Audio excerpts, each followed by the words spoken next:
नमस्कार। प्रेमचंद मेरी आवाज में इस श्रृंखला में आप सुन रहे हैं अपने दोस्त अनुज गोस्वामी की आवाज में मुंशी प्रेमचंद की अमर कहानियां। और इस कड़ी में जो कहानी आप सुनने जा रहे हैं वो है सवा सेर गेहूं। किसी गांव में शंकर नाम का एक किसान रहता था।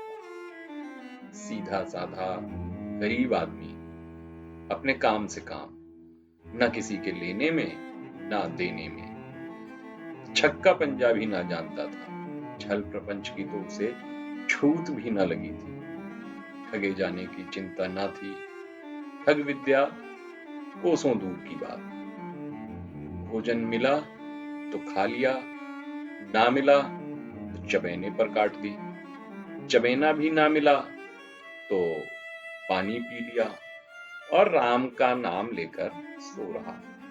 विशेषकर जब साधु महात्मा पदार्पण करते थे तो उसको अनिवार्यतः सांसारिकता की शरण लेनी पड़ती थी। खुद भूखा सो सकता था, पर साधु को कैसे भूखा सुलाता? भगवान के भक्त जो ठहरे। एक दिन संध्या समय महात्मा जी पधारे। द्वार पर डेरा डंडा जमाया। तेजस्वी मूर्ति थी, पीतांबर गले में, जटा सिर पर, पीतल का कमंडल हाथ में, खड़ाऊं पैर में, ऐनक आंखों पर। संपूर्ण वेश उन महात्माओं का सा था जो रईसों के प्रसादों में तपस्या, हवा गाड़ियों पर देव स्थानों की परिक्रमा और योग सिद्धि प्राप्त करने के लिए रुचिकन भोजन करते हैं। घर में जौ का आटा था, वो उन्हें कैसे खिलाता? प्राचीन काल में जौ का चाहे जो कुछ महत्व रहा हो, पर वर्तमान युग में जौ का भोजन सिद्ध पुरुष के लिए दुष्पाच्य होता है। बड़ी चिंता हुई, आखिर महात्मा जी को क्या खिलाऊं? आखिर निश्चय किया कि कहीं से गेहूं का आटा उधार लाऊं, पर गांव भर में गेहूं का आटा न मिला। गांव में सब मनुष्य थे, देवता एक भी न था, अतः देवताओं का पदार्थ कैसे मिलता? सौभाग्य से गांव के विप्र महाराज के यहां से थोड़े से गेहूं मिल गए। उसने सवा सेर उधार लिया और स्त्री से कहा, पीस दे। महात्मा जी ने भोजन किया, लंबी तान कर सोए और प्रातः काल आशीर्वाद देकर अपनी राह पकड़ी। विप्र महाराज साल में 2 बार खलिहानी किया करते थे। शंकर ने दिल में कहा, सवा सेर गेहूं इन्हें क्या लौटाऊं? पसेरी के बदले कुछ ज्यादा खलिहानी दे दूंगा, ये भी समझ जाएंगे और मैं भी समझ जाऊंगा। चैत में जब विप्र जी पहुंचे तो उन्हें 1.5 पसेरी के लगभग गेहूं दे दिया और अपने को पूर्ण समझकर उसकी कोई चर्चा न की। विप्र जी ने फिर कभी मांगा नहीं। सरल शंकर को क्या मालूम था कि ये सवा सेर गेहूं चुकाने के लिए उसे दूसरा जन्म लेना पड़ेगा। 7 साल गुजर गए।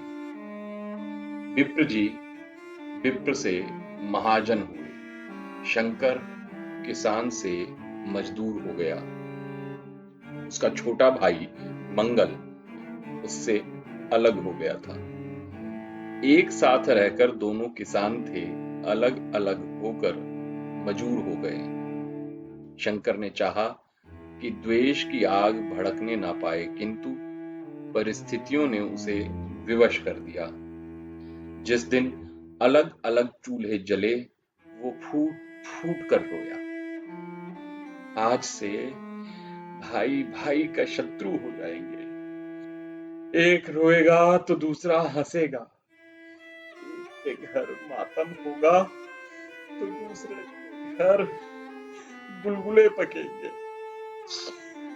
प्रेम का बंधन, खून का बंधन, दूध का बंधन हाथ से टूटा जाता है। हे भगवान! उसने भगीरथ परिश्रम से कुल मर्यादा का वृक्ष लगाया था, उसे अपने रक्त से सींचा था। उसको जड़ से उखड़ता देखकर उसके हृदय के टुकड़े हुए जाते थे। 7 दिनों तक उसने दाने की सूरत तक नहीं देखी। दिन भर जेठ की धूप में काम करता और रात को मुंह लपेटकर सो जाता। इस भीषण वेदना और दुस्साह कष्ट ने रक्त को जला दिया, मांस और मज्जा घुल चुकी थी। बीमार पड़ा तो महीनों तक खाट से न उठा। अब गुजर बसर कैसे हो? 5 बीघे के आधे खेत रह गए, एक बैल रह गया, खेती क्या खाक होती। अंत को यहां तक नौबत पहुंची कि खेती केवल मर्यादा रक्षा का साधन मात्र रह गई। जीविका का भार मजूरी पर आ पड़ा। 7 वर्ष बीत गए।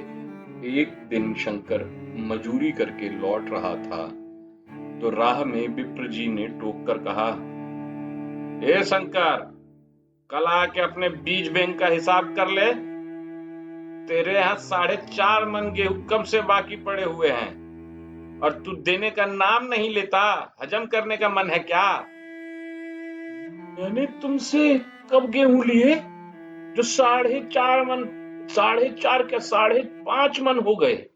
तुम भूलते हो विप्र जी, मेरे यहाँ किसी का छटाक भर अनाज नहीं है, ना एक पैसा उधार है।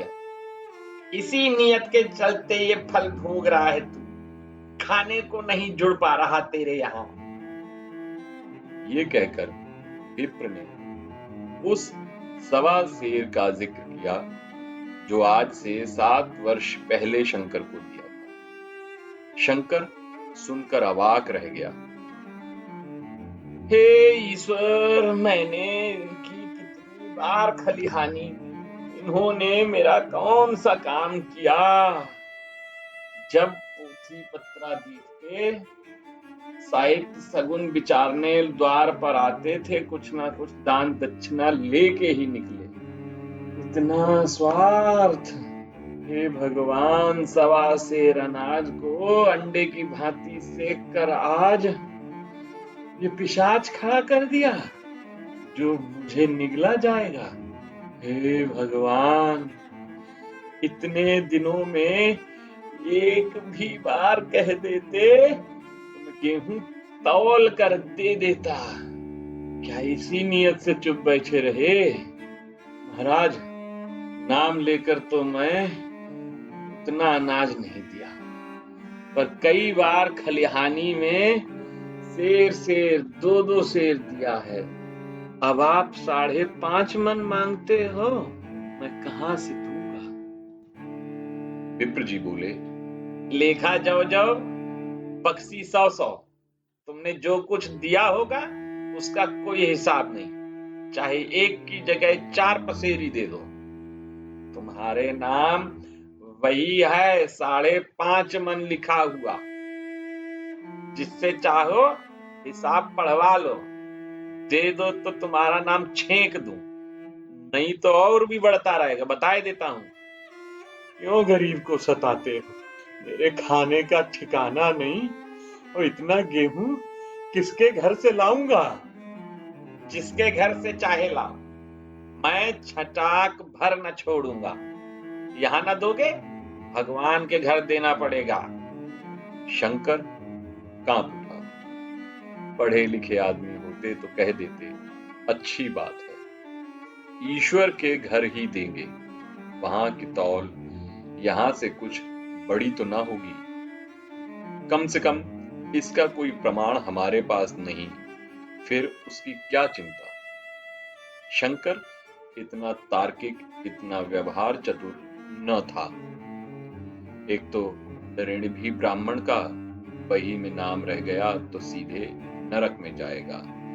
इस ख्याल से उसे रोमांच हो आया। बोला, महाराज, तुम्हारा जितना होगा यही दूंगा, ईश्वर के यहाँ क्यों दे? इस जन्म में ठोकर खा ही रहे हैं, उस जन्म के लिए क्यों कांटे वो? अगर ये कोई नियाब नहीं है, तुमने राई का पर्वत बनाया है ब्राह्मण होके, तुम्हें ऐसा नहीं करना चाहिए। उसी घड़ी तकादा कर लिया होता तो आज मेरे सिर इतना बड़ा बोझ क्यों पड़ता? पाड़े, तुम्हें भगवान के यहाँ जवाब देना पड़ेगा। वहां का डर तुम्हें होगा, मुझे क्यों होने लगा? वहां जो सब अपने ही भाई बंधु हैं, ऋषि मुनि सब ब्राह्मण तो हैं, बनेगी बिगड़ेगी संभाल लेंगे, तो कब देते हो? मेरे पास रखा तो है नहीं, किसी से मांग जांच कर लाऊंगा तभी दूंगा। मैं ये ना मानूंगा। 7 साल हो गए, अब एक दिन का भी मुलाहिजा नहीं करूंगा। गेहूं नहीं दे सकते तो दस्तावेज लिख दो। मुझे तो देना है, चाहे गेहूं ले लो चाहे दस्तावेज लिखवाए लो। किस हिसाब से दाम रखोगे बोलो? बाजार भाव 5 सेर का है, तुम 5.25 सेर का काट दूंगा। जब दे ही रहा हूं तो बाजार भाव काटूंगा, पाव भर छुड़ा कर क्यों दोषी बनूं? हिसाब लगाया तो गेहूं का दाम 60 रुपए हुआ। 60 रुपए का दस्तावेज लिखा गया, 3 रुपए सैकड़ा सूद। साल भर में ना देने पर सूद का दर 3.5 रुपए सैकड़ा, 12 आने का स्टाम्प, 1 रुपया दस्तावेज की तहरीर शंकर को ऊपर से दी। गांव भर ने विप्र जी की निंदा की, लेकिन मुंह पर नहीं। महाजन से सभी को काम पड़ता है, उसके मुंह कौन आए? शंकर के साथ आगे क्या हुआ? क्या शंकर अपना कर्ज उतार पाया या इसी कर्ज के तले वो ये दुनिया छोड़ गया? इन सब चीजों को समझने के लिए थोड़ा सा इंतजार करिए, ये सब सुनाऊंगा आपको अगली कड़ी में। तब तक के लिए अपने दोस्त अनुज गोस्वामी को इजाजत दीजिए। नमस्कार।